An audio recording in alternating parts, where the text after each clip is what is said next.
Welcome to Natural Habitat Adventures Daily Dose of Nature, Namibia's Desert Elephants, presented by NAHAB Expedition Leader Brad Josephs, and he's joined by two very special guests, Dr. Laura Brown and Dr. Rob Ramey. It's a pleasure to have you all with us today. Brad, I'm going to hand things off to you. Okay, thanks guys for tuning in. It's going to be a nice distraction to think about nature today amid everything else. So let's just, got lots of stuff to cover. I'm just going to power right through my introduction. And again, I just super appreciate you guys and this opportunity for myself, not only to help people appreciate nature from home, but also to help you guys learn about and appreciate some of the great conservation heroes in the world. And these guys are the top of the list that I've seen. Ooh, what was it? So right now, I just want to make sure a lot of people have never even heard of Namibia or don't know where it is. So just a real quick, it's down here in the southwest corner of Africa. I love Namibia. It was one of the first places in Africa that I traveled alone in 2001. I hitchhiked, camped, rented some vehicles and traveled for about a month in Namibia and then also Botswana. And I really fell in love with it. So in November, I was given the opportunity to co-lead in a photo expedition with an amazing NatHab local expedition leader named Abner Simeon. And it was just a fantasy. It was fantastic. It was just seeing Namibia at its best, the best way. But what makes Namibia so special is its harshness and starkness. And it's basically a very, very arid country. And it's 1.2 times the size of Texas, which is, so it's a big, but Texas has 29 million people. And if you've driven across Texas, Texas is a pretty desolate state compared to other denser populated areas. But Namibia is 1.2 times that, and it doesn't have 29 million people. It has 2.7 million. So it actually ranks as 193rd of 194 in the least dense population of countries in the world. The only place less dense human-wise on Earth that's a real country is Mongolia. So instead of, say, some of the Asian countries that have 25,000 to 55,000 people per square mile, Namibia has 8. So if you like places that are unspoiled and untouched, Namibia will really grab you. So what ends up happening, I'm going to go back to this slide. The reason it's such a desert is the major flow of wind comes from the east to the west off the Indian Ocean and carries a considerable amount of moisture during rainy season. It's monsoon season. And I've been to Mozambique during monsoon season and it's very, very wet. But regardless, is by the time that moisture hits this area of upland, which can be 4 to even 10,000 feet in elevation, it wrings all the moisture out. And by the time it hits Namibia, it's kind of it's a very good example of a rain shadow effect. And you basically have no moisture left. But what also happens is you have this cold Antarctic current that comes up that affects Namibia, makes it very unique, called the Benguela current of cold water coming up from Antarctica. On our trip, we were able to travel to the Etosha Pan area, also to see the Namib Desert region down here in Sossusvlei kind of area. But actually, by far, the highlight for me was the Kunene region, where we visited the Skeleton Coast. It's very close to this coastline here. You'll just see, just desert-wise, that Namibia is semi-arid, looks like about 50% or 40%, and about 60% or something is very, very arid, very, very dry. In fact, it's very similar the way the ocean and the currents are set up to the Atacama Desert in Peru, which is also the driest place in the world. I mean, so these guys are both the driest places in the world. And it's also the oldest desert in the world. So yeah, it's just fantastic. It's a good 55 million-year-old desert. So this is a picture of a place that I think is amazing, is the Skeleton Coast, where I've already done several webinars in Namibia where I go in, but we need to focus on desert elephants here. So, but the Skeleton Coast, you have this ocean that blows this cold wind, and brings in some moisture, but you also have these winds coming in from the interior, carrying particles of sand from interior Africa, and they mix. So they create, one of the things they create are some of the highest dunes in the world, sand dunes. So photographically, it's fantastic. So these dune seas, and here's the dune sea along the Skeleton Coast in the Kunene region. And you just look at it and you wonder, what in the world could ever live there? And there are some creatures that can live there, mostly some reptiles and some insects, but it is about as bleak and desolate in these dune sea areas as any planet that I ever even saw on a Star Wars movie or a science fiction movie. There's us in our group going across one of the most incredible wilderness experiences of my life, which was driving to the Skeleton Coast and back to our camp across these sand roads. Never saw another person, just us. But what we did notice is, even though some of these areas, basically, especially during drought times, and we've just ended in Namibia a drought, I think 8 years or something, a lot of these areas basically have received zero measurable precipitation. And that's just, how does anything live? But you will see some plants. And the reason why is you get this cold wind that coincides with this dry wind, and along the coast you will get these very, very foggy nights. So no rain won't fall, but there is a lot of moisture and dew, and some of these plants are specially adapted for this kind of stuff, such as this Welwitschia plant, which is an ancient plant that is very, very primitive. Anyway, but I got to stick to topic here. But another thing that provides life in this very, very rugged, arid region is the presence of underground rivers. So maybe hundreds and hundreds of miles away, where it's more semi-arid during monsoon season, you will get some rain, and it will flow underground. And there are plants that can basically tap into these underground water sources. Where there's plants, there's herbivores. So desert adapted giraffe, oryx, which is one of the most desert adapted of the herbivores as well. And when you can get these herbivores, which is fantastic, and these are it is the national animal of Namibia, just classic desert wildlife. You'll also get predators, such as the desert adapted lions, which is fantastic to even think about. These guys have gone tremendous amounts of periods without drinking water, and the only moisture they really get is from their prey. So you're talking about some of the toughest animals in the world. Even members of the same species that live in different places are just behaviorally adapted to this stark, beautiful, humbling landscape that makes you appreciate them so much. And these are very special animals, very, very endangered. And I think we'll have to do a separate webinar, because this is really what I like to do on these webinars is highlight the stories of these conservation heroes. And this is what, again, 3 amazing conservation heroes in one spot is the place that we go to on the Skeleton Coast. And this is Dr. Philip Stander, who's been studying those lions for the majority of his life, and I think is as dedicated as any conservationist and biologist that I've ever heard of. But you're going to hear from 2 more that rank up there as soon as I quit talking, and another one who studies the brown hyenas, this MC Verwey. All 3 basically are helped supported by NatHab's partner in Africa, Wilderness Safaris, and benefit from the infrastructure and the money that are brought in by tourism. So, but right now we're going to talk about the desert adapted elephants, and they're not a different species. They're the same as the rest of the elephants in Africa, except they're just behaviorally. We're talking about an animal that, if you were going to keep one in captivity or watch them, I mean, they can drink up to 50 gallons of water at a time. Well, if here is almost no water, how do they survive? And that's really the charming aspect of them. But it's a challenge that makes their conservation issues, especially with the drought conditions, possibly arguably getting much worse with climate change, even more dire. But everybody loves elephants. They're first of all, they're just like a dinosaur huge. So it's when you get close to a wild elephant, it's unbelievable. It's a humbling experience.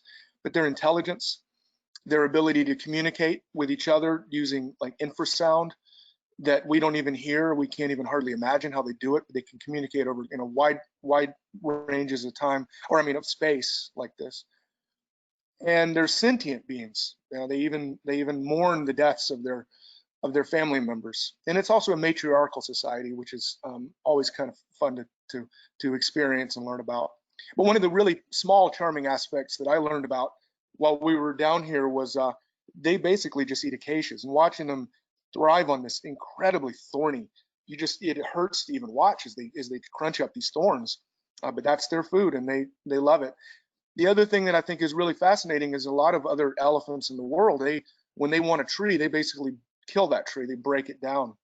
But these elephants, they realize that their food is limited. So they carefully just pick some leaves off each tree, and they don't ever actually damage the tree like they do in other parts of Africa. And this is where Dr. Brown and Dr. Ramey, our special guests, come in. And so as we were staying at the Hoanib Skeleton Coast camp, I got to meet these guys, and we got to interact with them and learn about their story, which was so charming to me. And I have so much admiration for these guys that I just had to help them tell you guys the story. So they will tell the whole story, but we got to see them out in the field and even collaborate with them a little bit on which elephants we observed, watch them do their research. And because this area is so harsh and remote, to see them come down and dedicate 15 years of their life to go down each year to take on this study, basically volunteering, is just, to me, there's an admiration that I can't really describe. And also what it really showed me was the reason that I think that this NatHab's ecotourism programs are so important, that I've dedicated my life to helping them, is because they're just hand in hand in conservation. So the camp that we stayed at is also their base camp. So instead of them having to live off by themselves and with no infrastructure, they're very much supported by the fact that we're bringing tourists in. So yes, the funding can make this camp that they can utilize to help their research. Also, the funding helps utilize things like being able to put up a water well from the ground so that these amazing, very endangered animals can get through some of these harder drought periods. But also, we're able to show these folks that we're bringing down to get to meet Dr. Ramey and Dr. Brown and hear their story. So they did this presentation that they're going to do for us right now in front of the group, and everyone left as ambassadors and of this special love and admiration of these elephants. So that's it. Let's go ahead and turn it over to the experts. Kendall. Share my screen. Thank you, Brad. Let me pull up the presentation. And Oh, if you guys are still doing that and you can still hear me, I just also wanted to say that when they're about half the year they're studying down here, and the other half they also do work as like biological consultants and do research on endangered species such as bighorn sheep. Pretty much the list is super long. It's all the way goes from microbes to snails all the way up to whales. So these are some pretty amazing folks that we're going to hear, and it's we're all very lucky. So go ahead, guys. Thanks, Brad. We appreciate the introduction as well as. Is your screen up yet? Our screen is up. Can you hear us? Okay. and can you see us? Can you see our screen? Yeah, you guys are good. You guys are good. Thank you.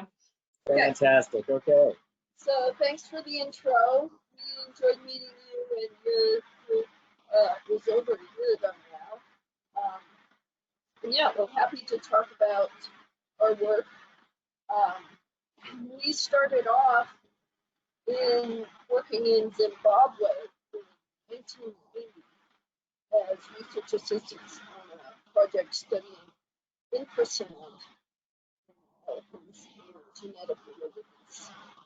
So this is a picture of us back in 1990. I know Hey, that's Laura, actually a duck down in the middle. could you guys maybe talk a little bit closer to the mic? Some people are having a hard time hearing you. Thank you. Yeah, we're closer. So this is 1990 in Zimbabwe. This was our original elephant research project that was looking at genetic relatedness and infrasound communication amongst matriarchal groups. And thank you, Brad, for showing the introductory slide of Africa, and here we are in Southern Africa, Namibia. And the study area is along the skeleton coast and extends about 100 kilometers inland along a band of hyper-arid areas of about averaging 100 millimeters of rainfall a year or less. Of course, sometimes it rains and sometimes it doesn't for years. But inland rainfall will occur and then it will run down these riverbeds to the coast. Now, desert elephants along this, and so elephants once occurred at all of these rivers along the coast, but they've been extirpated from all the ones labeled in red, including the Kunene River on the Angolan border. And so we decided to focus in on 3 subpopulations in the Hoarusib, Hoanib, and Hoarusib rivers on the same area that a South African researcher, P.J. Viljoen, studied from 1975 to 1983. That way we'd have a long-term comparison with his data, and then a colleague that preceded us, Keith Leggett, for about 5 years, and then we overlapped, and then we took over the project for the last 12 years. So when we talk about desert elephants and desert adapted elephants, we're not talking about genetic adaptations, but really about behavioral adaptation. And so those behavioral adaptations are learned behaviors, essentially passed down through generations of how the animals can exist in this harsh environment. It's important to know where the water sources are, where the safe areas are during times of conflict with humans, where the food resources are during extreme drought. And so that is the kind of adaptation that's allowed these animals to persist. And that long-term knowledge is essential to their conservation. So the elephants mostly utilize these ephemeral rivers that we mentioned and that Brad talked about, where the water is available, but it's deep underground. So they will travel up and down these rivers because that's where the vegetation is, obviously. And on occasion, they'll make migrations of up to, well, anywhere, current migrations are no more than about 70 kilometers, but they'll do it all in one go, and they'll often do it with little babies in tow. They generally stock up on food, eat a lot of food, drink a lot of water, rest up, and then they'll go at night when the temperature's cooler, and they'll make this massive crossing to the adjacent ephemeral river. And they're able to persist, for example, eating on these camel thorn trees. Basically, elephants, they do have their preferences, but they will eat anything in the desert, practically everything that's out there. They'll nibble a little here, there, and everywhere, and they'll seek out particular trees or vegetation that are rich at the time, and they're constantly on the move up and down the riverbeds in order to find this. And they also know when the ana trees are coming in to producing pods that are very rich in nitrogen, and so that's one thing that would spur these migrations. Historically, the migrations used to be as distant as 190 kilometers across the desert plains. But now, that population's lost, so now it's just 70 kilometers. These are camel thorns. Those are approximately 3-inch long thorns. You wouldn't want to get those in your tires. Of course, we've got lots of them in our tires. But the elephants will actually eat these whole and chew them up. And but in the springtime, they like to nibble on the buds there that are nice and nutritious and soft. They're generally browsers until the wet season, and when they suddenly become grazers, and they're feeding on forage like this devil's claw, or just rounding up big pieces of grass with their trunks, like the giant grazing cattle would do, and just eating hundreds of pounds of food in a day. So this picture is one of the males in our study area, and he's actually tall enough to reach the lower branches of the ana tree, which is Latin name is Figueria albida. It's one of the acacias. But these are highly nutritious. They produce pods. They're full of nitrogen, and the giraffe like them as well. So because giraffe are even taller, they can trim the bottoms of these canopies, and then the smaller elephants can't actually reach the branches. So a lot of times the males will go around, pull down a branch, and then the female groups will come and partake of if the male is willing to share. So during periods of extreme drought, like we've been through the last almost decade, the ability to reach these high branches and those nutritious foods are important to both elephants and giraffe that have weathered the drought quite well compared to a lot of other animals in the desert, and certainly better than livestock ever survived. And it's an extreme environment. Here's a desert sandstorm. Our old Land Cruiser doesn't have any air conditioning, so we just roll up the windows and suffer through it. But the elephants, they'll just keep on the move through this. And you know, when they get down to the coast, it's an extremely cold environment. So they're extremophiles, but they're able to persist out here through these temperature extremes, in part because of their large body size. These long distance migrations, one of our questions have been, how do they navigate across the desert? Well, you know, you can imagine these animals throughout their lifespan, which can be 60 years, developing a mental map that they learn from their parents and then following them, and also from being able to explore on their own. So having that mental map, and also we think that they're able, because of their acute hearing in the infrasound range below 40 hertz, we think that the elephants are able to listen to the ocean. And, you know, so if you're going north, you keep the ocean to your left. If you're going south, you keep it to your right. At least that's one hypothesis out there. In the desert, you find these oases, and in fact, this is one that the NatHab adventures would go by, Alsis. And these are fed by underwater aquifers from rain that had occurred, decades ago or 100 kilometers away or more. And the elephants know where these are, and you'll find elephant trails to and from these on a regular basis. So the ephemeral rivers usually only flood a couple of times a year, sometimes not at all. Sometimes the floods can be huge, which we'll show you in the next couple of slides. But this is a picture of just a moderate flow flood. It will come down. Usually you won't even see clouds in the sky. The clouds will be inland, raining in the mountains, and then a day or two later, a wall of water will come trickling down through the desert.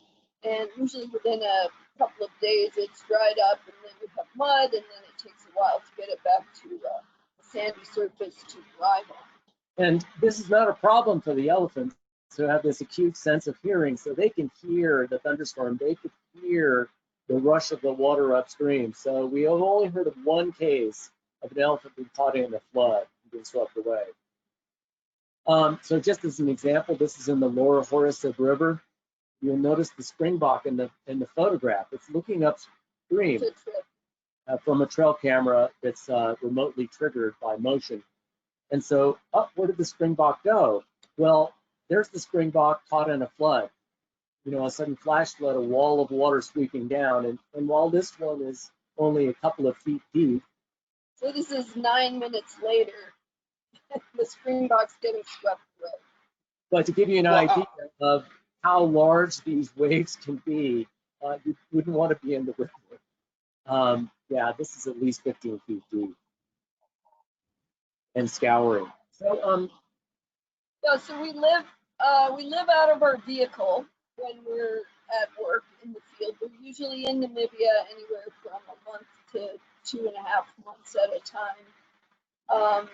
We don't own a house or anything, but we own a vehicle and we live out of it. Yeah.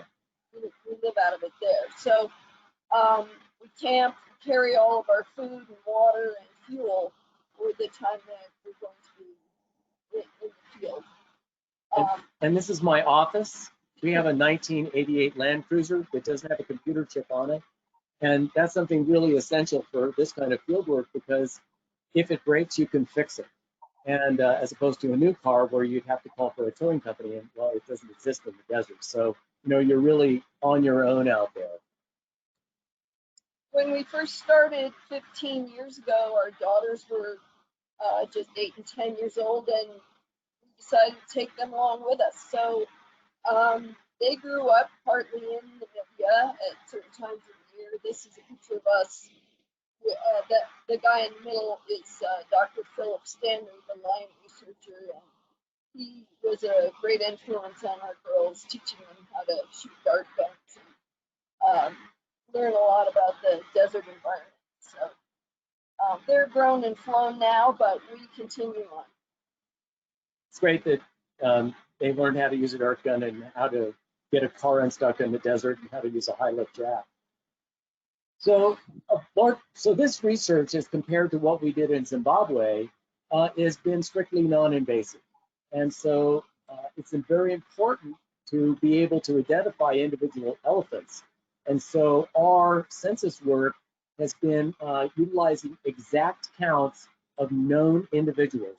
So Laura has done a fabulous job of creating a database of elephant identifications that allows us to track individuals in the field, share that information with our colleagues and guides, and able to get more information to extend our reach.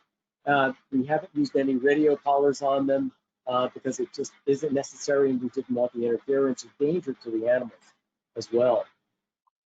So for example, in this last photo, you can see that the female here has one tusk that points down, one that points out. Well, her name became Left Fang for obvious reasons.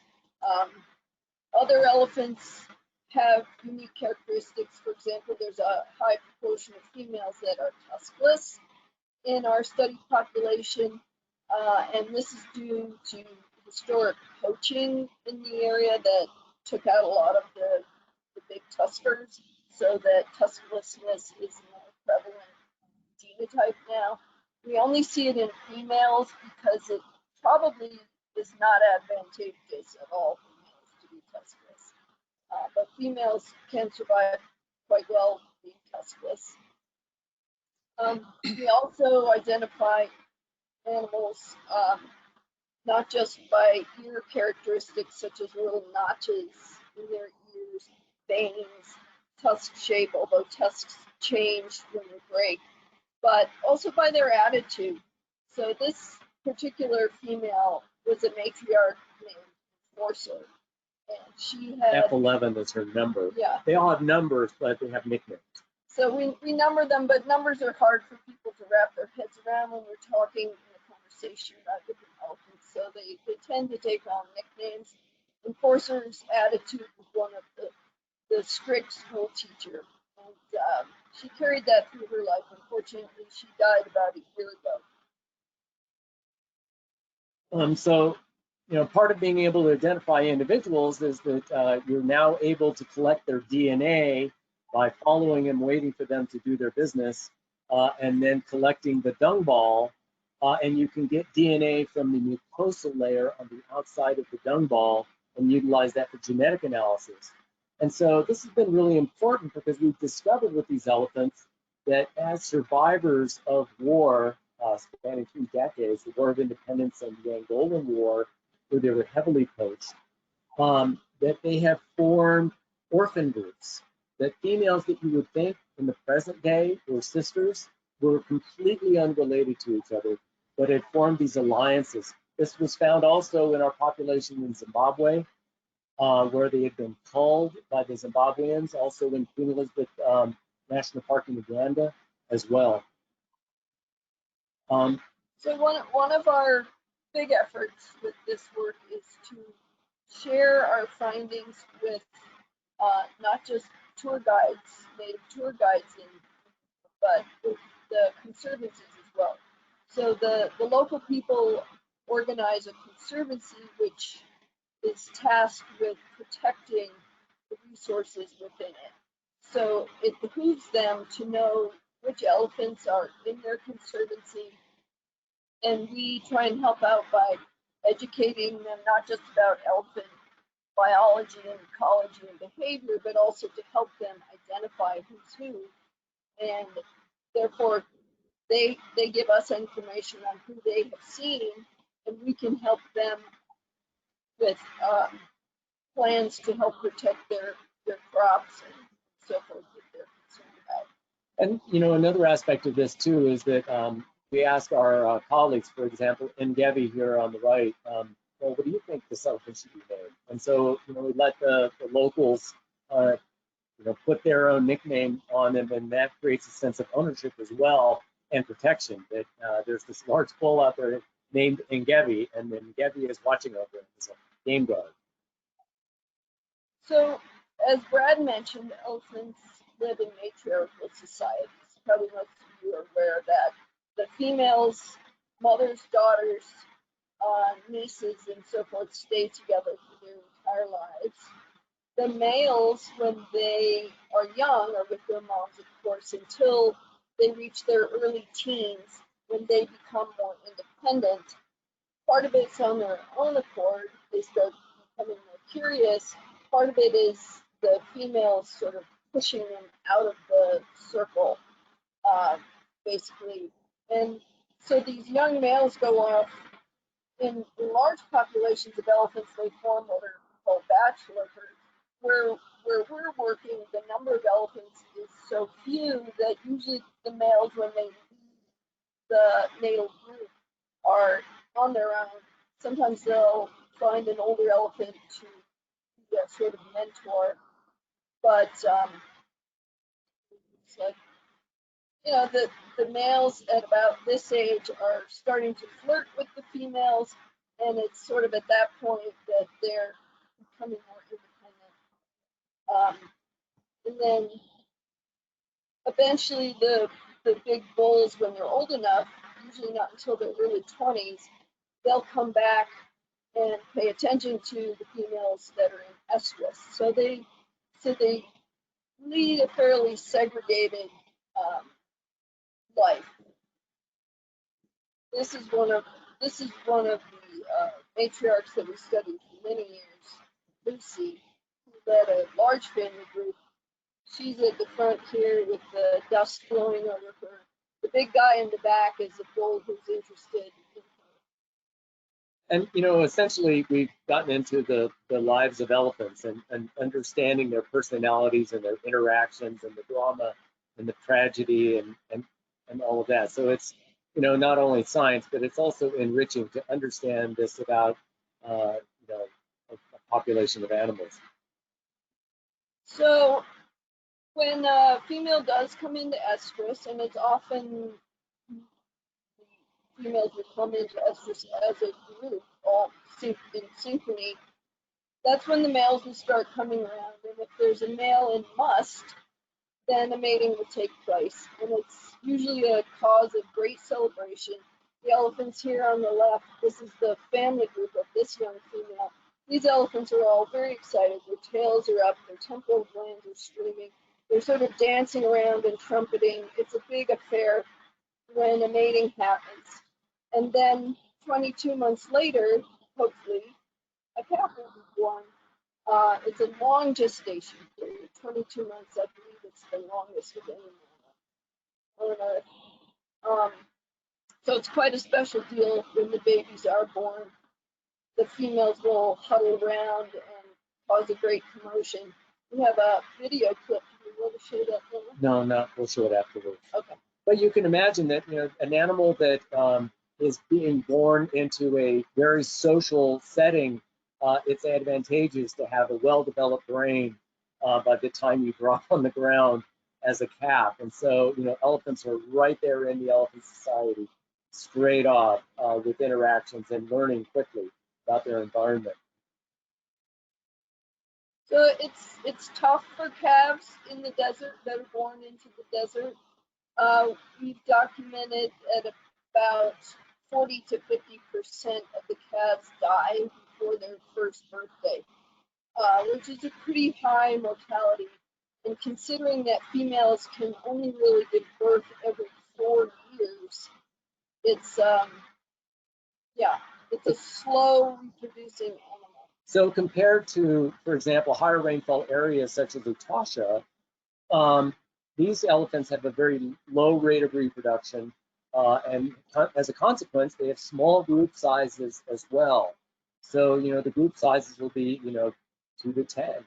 And whereas, and 10 is a big group, occasionally we'll get a group together of, 20 or so, but it's rare. And but in Etosha National Park, where there's 600 to 800 millimeters of rainfall a year, you'll have groups of 20 or 30 regularly.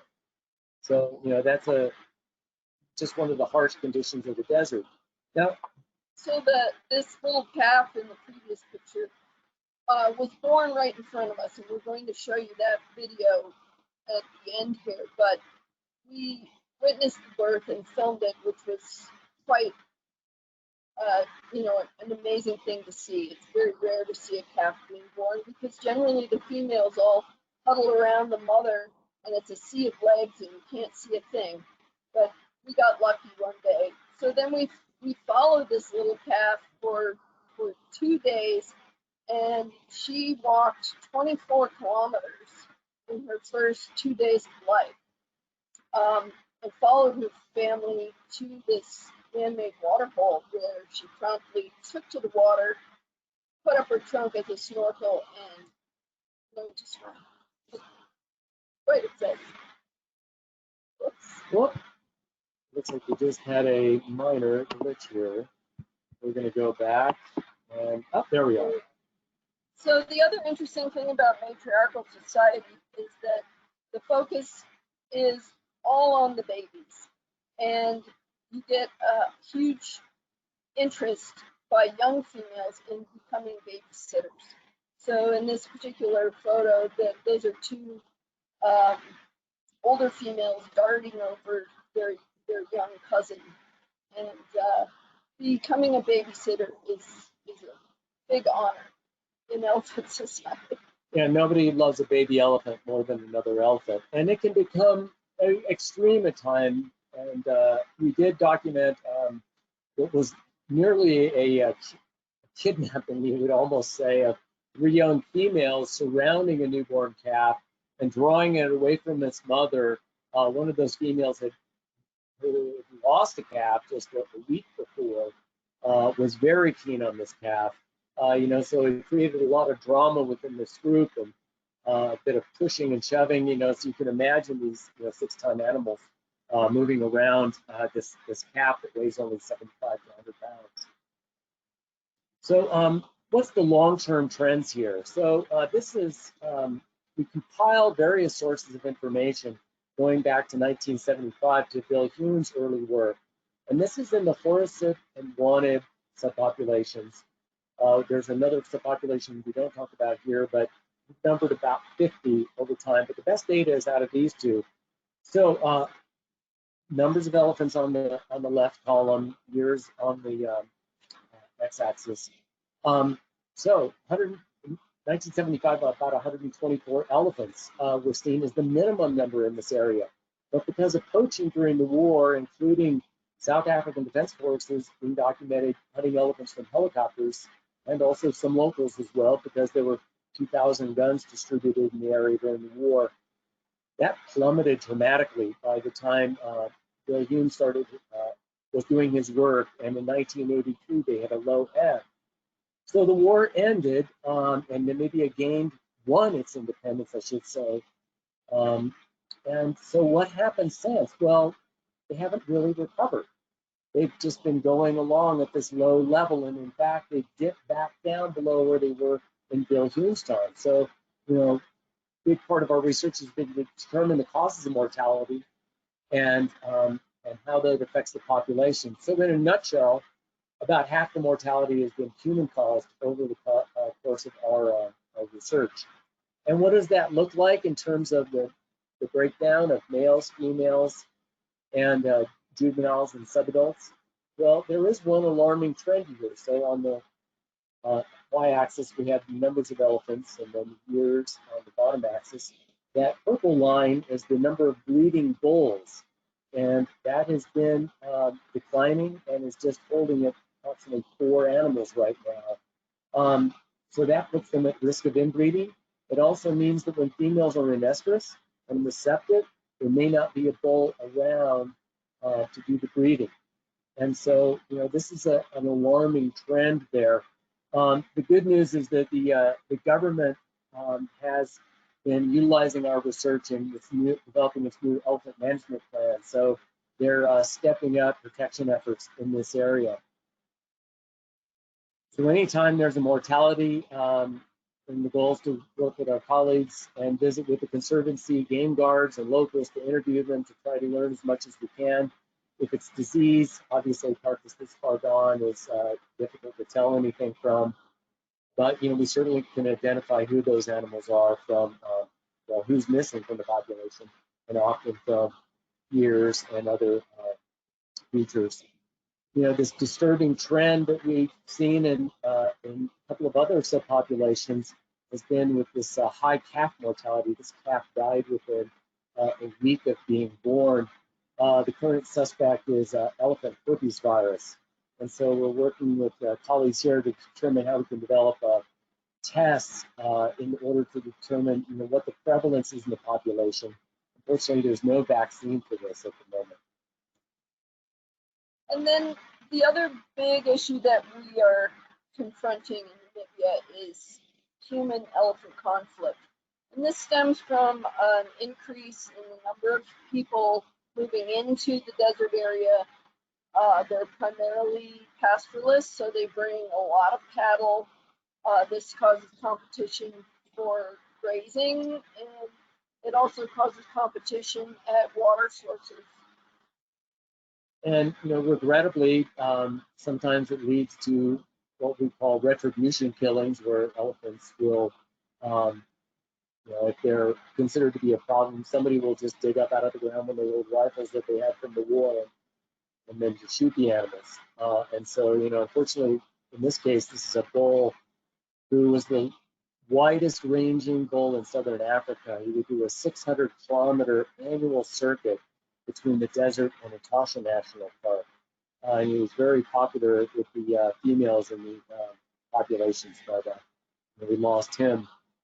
And so every time we find a carcass, we will go back sometimes a year or more later and scan it with a metal detector in order to look for bullet fragments.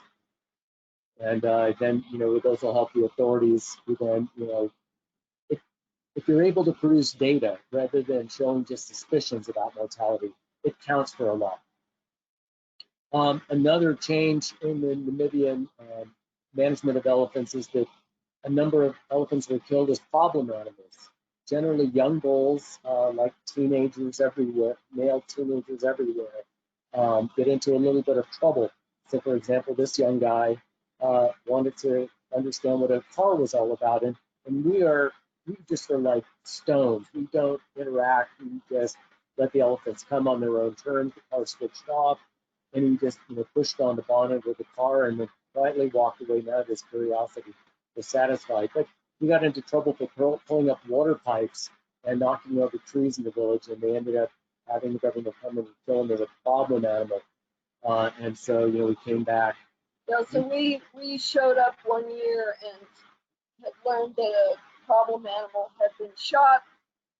We didn't know which one it was.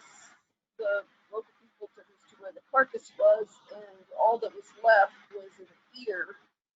The rest had been divided up and given to the local people as food.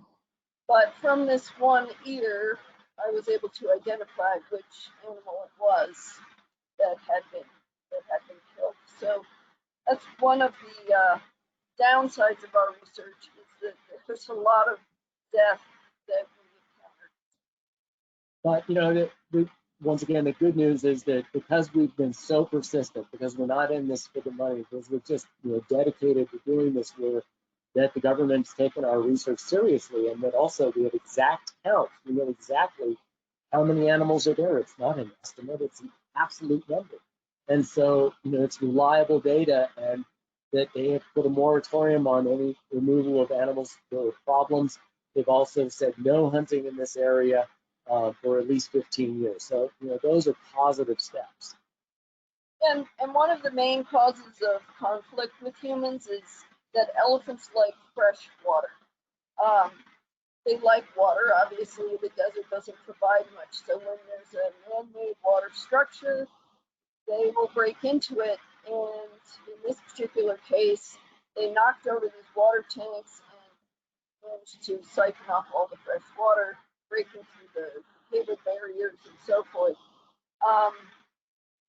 So the other thing that's unique about desert elephants is that they will drill for water in a dry riverbed. So there's no visible water on the surface. They'll dig down and A meter or so, and then you can see the wet sand on her leg here. They've gotten a little water down there, and they're siphoning it up very slowly like a straw with their trunks. Now, in some places, there's free-flowing water very close by, and yet they're still digging these holes. So here, for example, is a hole that the elephants dug to drink out of, and yet there's free-flowing water right here. So this prompted the question of, well, why are they bothering to dig these holes when there's already water available? And why do they like to go to the trouble to rip out the plumbing and right at the source instead of drinking out of the pool that's full of water? And so that prompted a research project that our daughter did. She was at Lewis and Clark College. So on the bottom row are just the numbers, identifying numbers of various sampling locations for surface water in the desert. And on the left, on the y-axis, is the coliform bacterial count found in that water. Took test kits into the desert so we could sample. So the question is, what is the difference in the coliform bacteria, the fecal bacteria, that's found in the elephant well in blue versus the red, which is the water nearby that the elephants didn't drink from? So as you can see, there's basically 2 orders of magnitude difference in the amount of coliform bacteria. In other words, the elephants like to drink clean water like we do. And so that's why they rip out the plumbing, because they want the clean water. That's why they're digging wells in the desert. And to just give you a comparison of what very remote springs in the deep desert that are rarely seen by elephants or other animals, they have also very, very low fecal coliform. So, that was one key aspect of our research.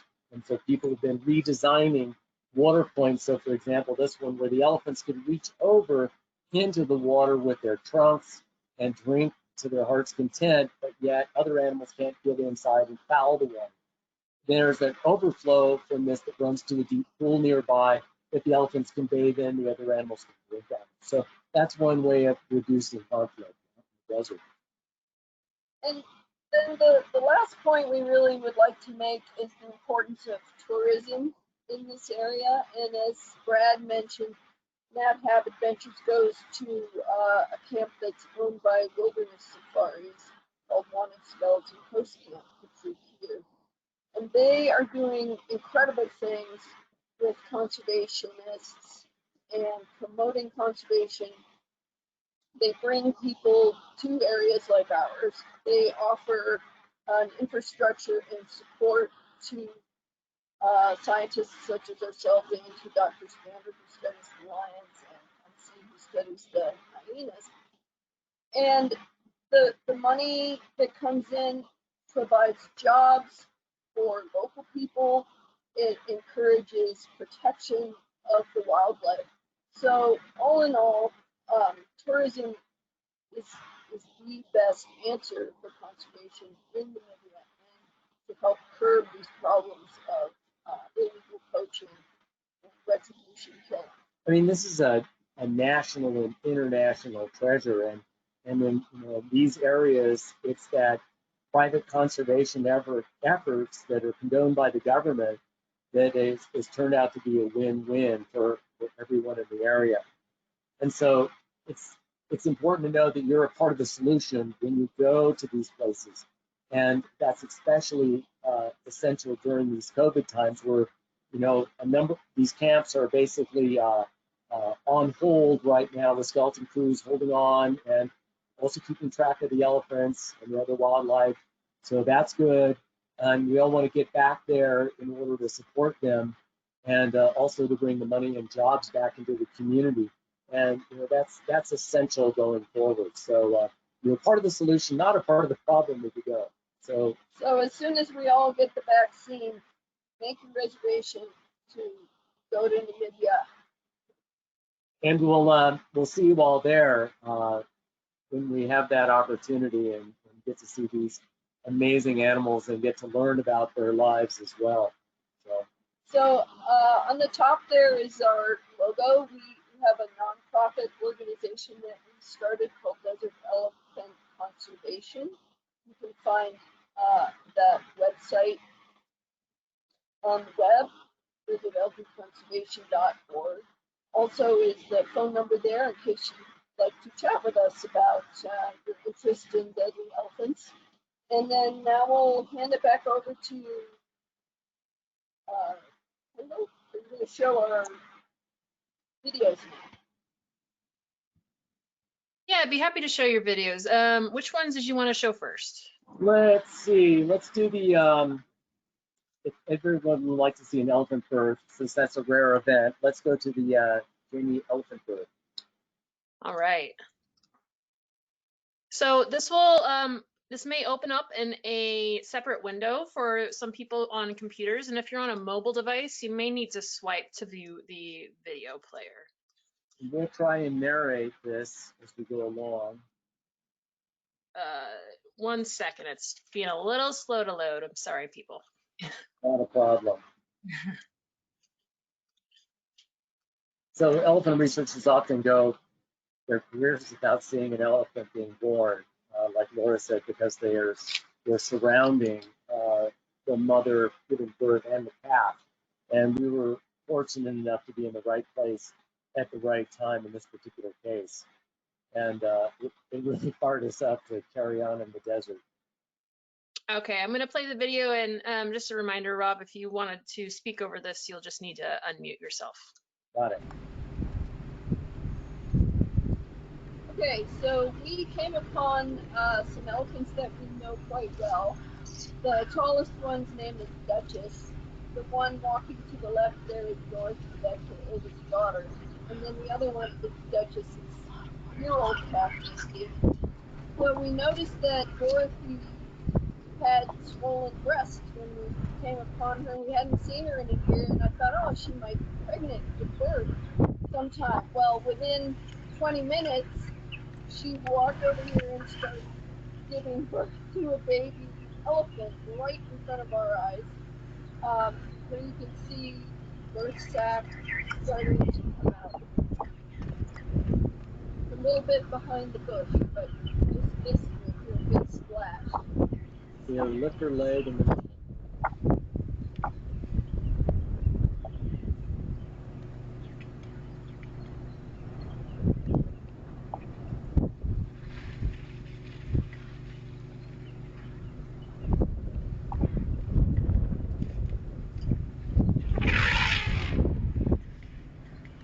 Duchess saying, "Oh my God, it's a baby," and so it creates quite a both the mother Dorothy and the grandmother Duchess immediately start to pull the birth sac off of the baby, in their trunks. There's a lot of excitement. Again, you can tell their temper glands are screaming, tails are up. It's quite a scene. This was our first glimpse of her, and then just a few minutes later, they're already trying to get her up on.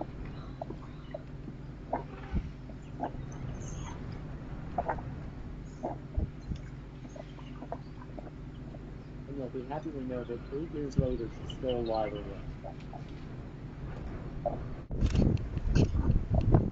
So this is a little bit of time later. She's up on her feet, sitting down, and bang, and she hasn't yet suckled, so we're a little nervous about that. But Rob kept telling me, look, they've been doing this for billions of years. Don't worry.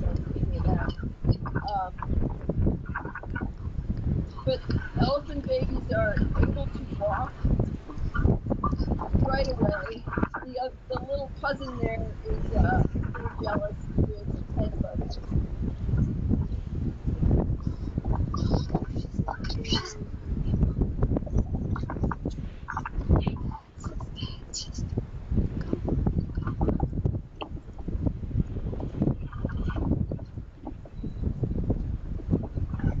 We're not exactly sure why the females are doing all the kicking of the sand, but we think that it may be to cover up the smell of the birth and the birth sac in order to not attract predators. Notably hyenas.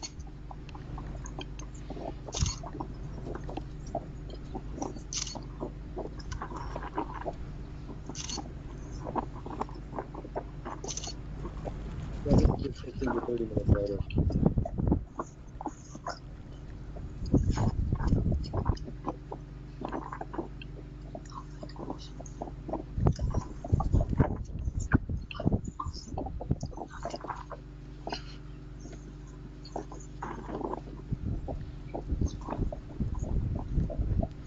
So whenever a cat has any sort of difficulty or gets lost, you know, they're incredibly attentive parents. They'll come straight to it as everybody helping. So for example, in this case, the cat got stuck in a bush just up on a riverbank, and then the mother's like,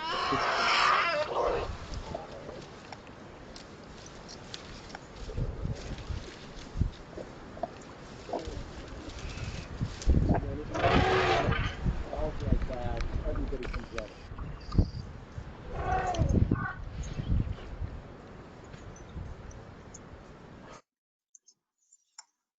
Can we show 2615 next, please? Sure. Which is a short video of a calf who's just a week or two old, 1 or 2 weeks old at the time. What star's number? We have, well, we talk about call her Star, but she actually doesn't have a number. They all have numbers, but we give them nicknames to tell everybody.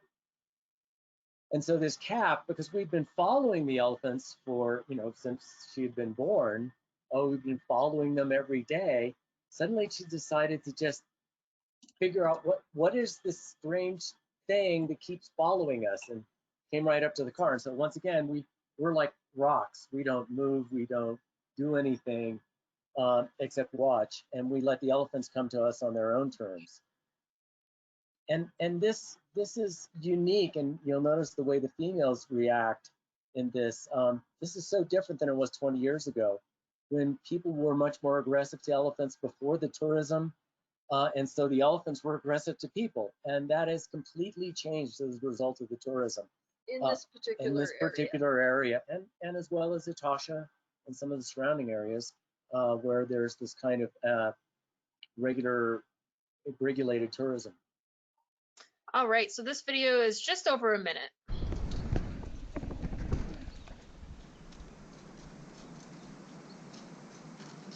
So this little calf is just 2 weeks old and curious.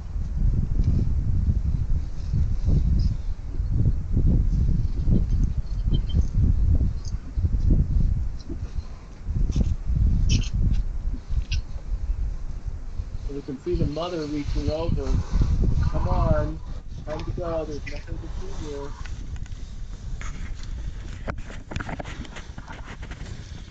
I'm interested in seeing what they're moving with elephants like.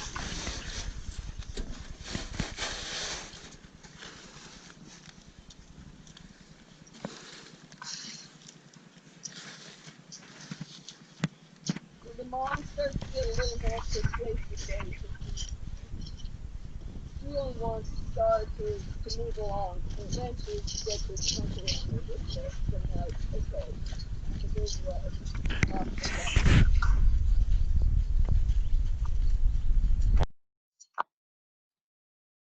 Thanks so much.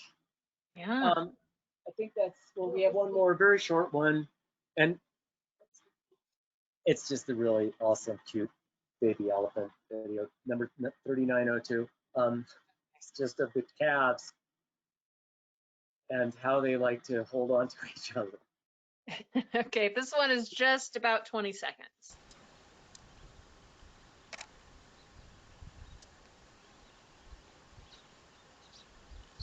Notice the tail holding with the trunk.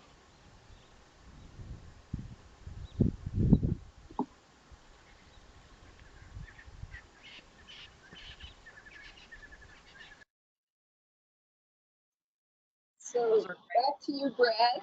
And thanks so much. Really, Thank you really so appreciate much. that. And we're glad to take any questions. Yeah. Oh man, that was awesome, guys. Really was.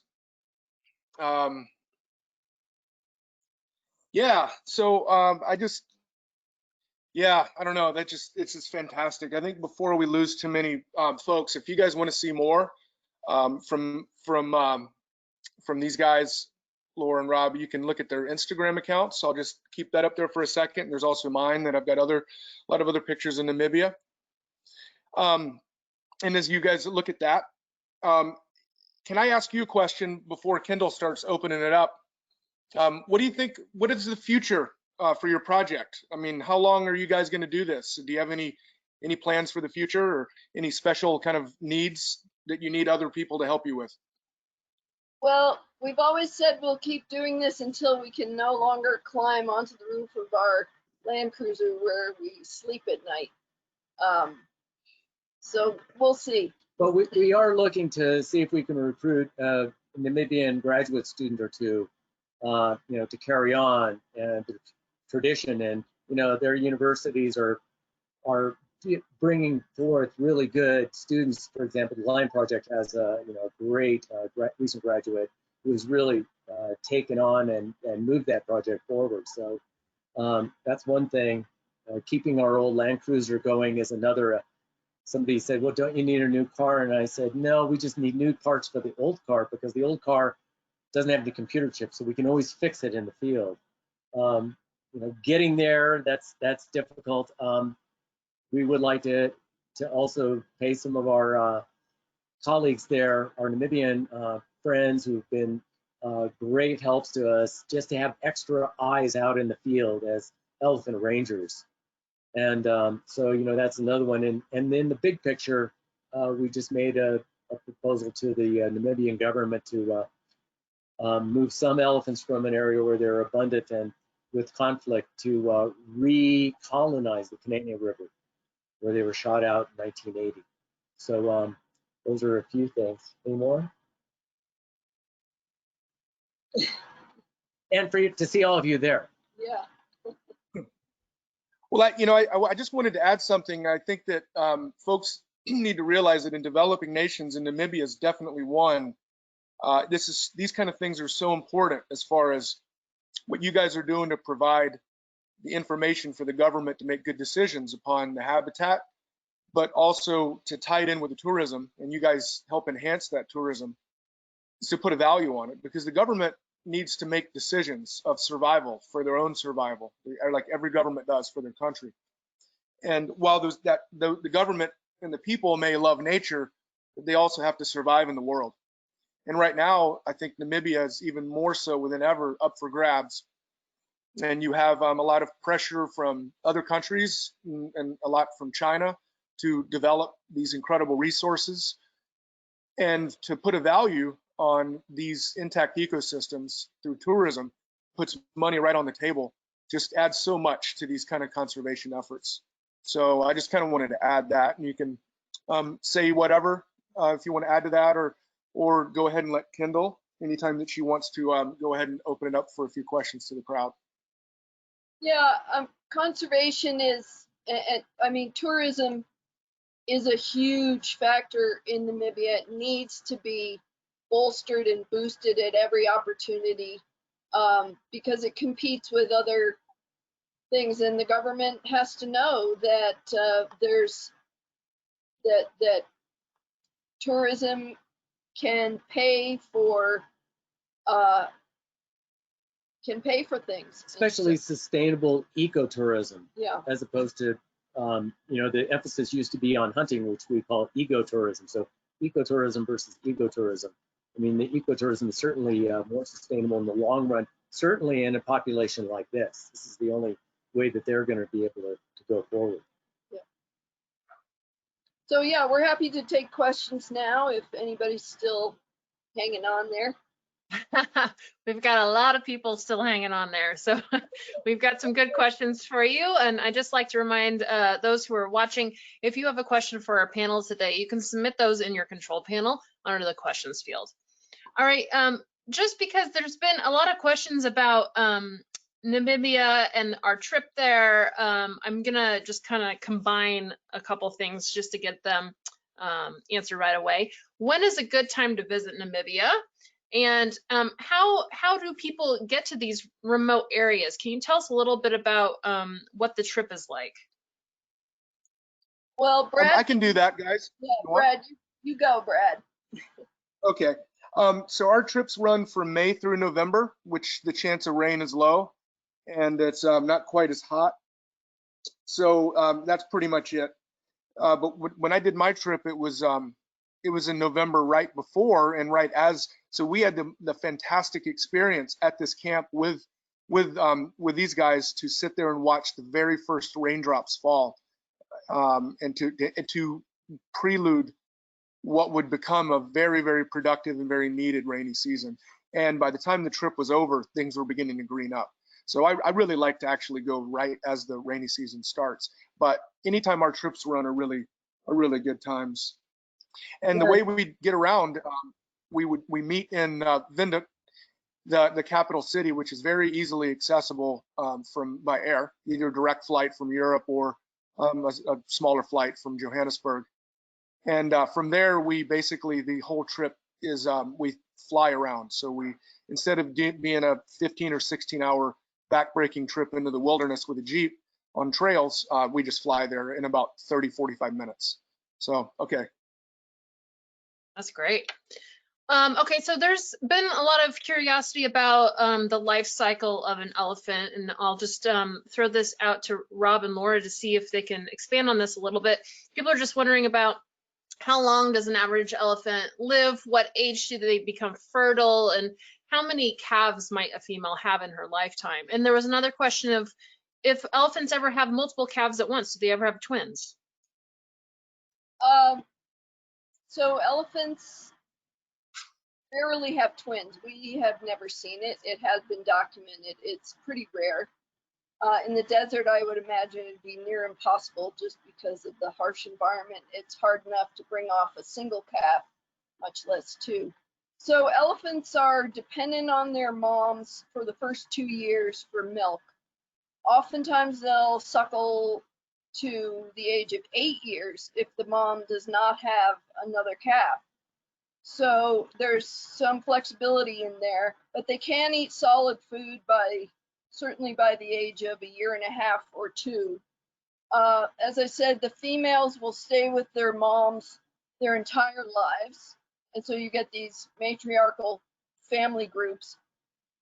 The females will start to become sexually mature as young as 7 or 8, but we usually don't see a first calf born to a female until she's at least 9, 10, or in her early teens.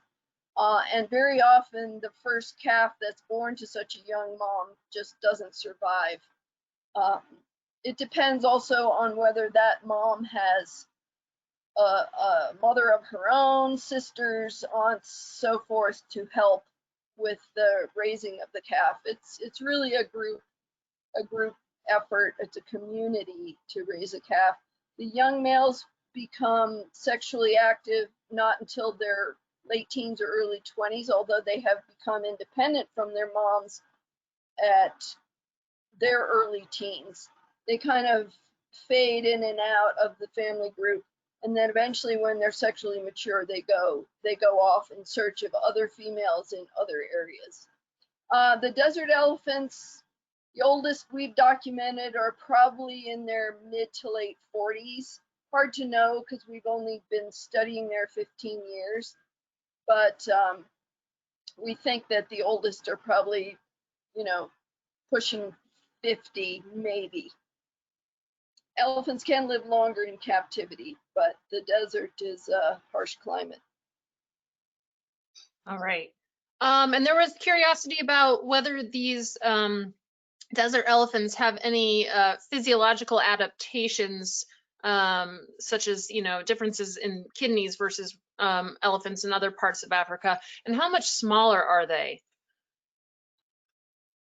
Well, I'd say that the most likely candidate gene that we've talked about looking into is the vasopressin gene, which has to do with kidney function.